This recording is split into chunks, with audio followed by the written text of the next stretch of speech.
Je me présente, je suis Véronique Ness, je travaille à la Bibliothèque universitaire de Paris 8 depuis septembre 2020.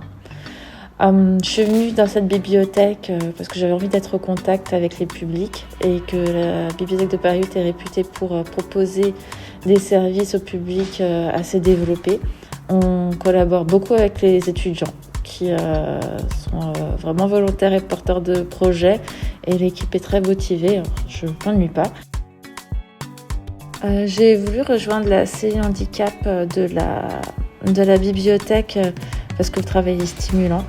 On est souvent amené à travailler avec un effectif plus réduit d'étudiants sur du travail sur mesure. Et c'est une position assez privilégiée, il faut bien l'admettre. C'est important d'avoir ce genre de service dans une bibliothèque.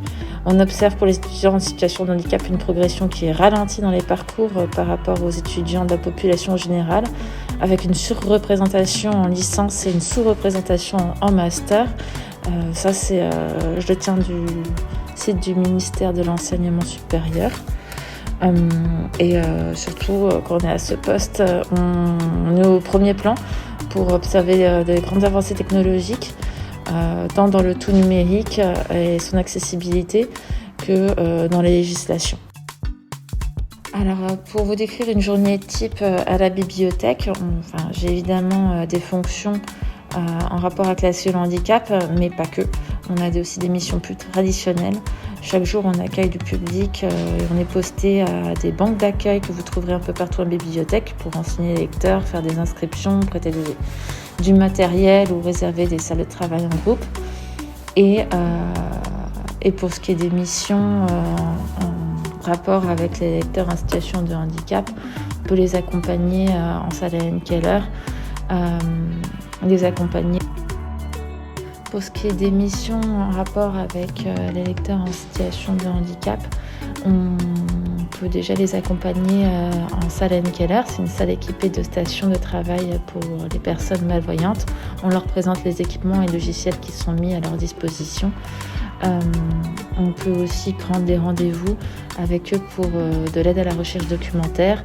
On peut aussi bien prélever des documents dans les salles pour leur mettre de côté pour des personnes qui présenteraient des troubles moteurs.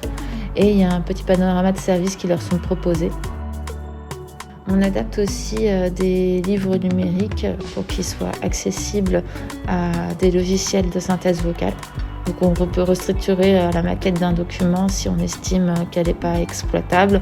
On peut mieux chapitrer, légender une image, décrire un schéma pour les personnes qui seraient déficients visuels. En ce moment, les membres de la cellule handicap suivent des ateliers d'initiation et de sensibilisation à la langue des signes française. C'est un projet qui est porté par un de nos étudiants, monsieur Adrien Motti-Duclou. Il se destine à l'enseignement de la langue des signes et c'est quelque chose, c'est une langue assez vivante. Nous, ça nous fait vraiment plaisir de suivre ces ateliers-là. Alors, il est arrivé qu'un de nos lecteurs, qui est aveugle, me demande de fouiller dans ses mails. Mais évidemment, il n'utilise pas du tout un smartphone comme utiliserait une personne voyante.